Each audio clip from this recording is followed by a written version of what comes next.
Hey everyone, welcome back to another error video. If your Instagram music notes not working, don't worry about it. In this video, I will tell you how to fix this problem. So keep the video till the end and follow my step. Go to the Play Store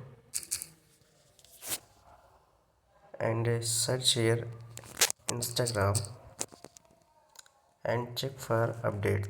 If any updates is available, then update it and check your problem. If it is persist, then try next solution.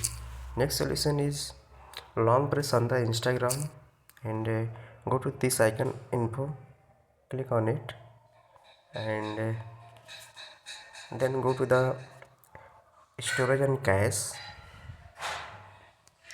Now clear cache and data from here. After clearing cache and storage, check your problem. If it is persist, then last solution is long press on the Instagram again and go to the app info again and click on the uninstall that.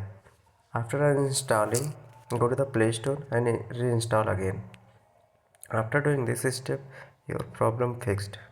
I hope this video is for you. If you like this video, click on the like button and subscribe our YouTube channel and share with friends. Thanks for watching. See you in the next video.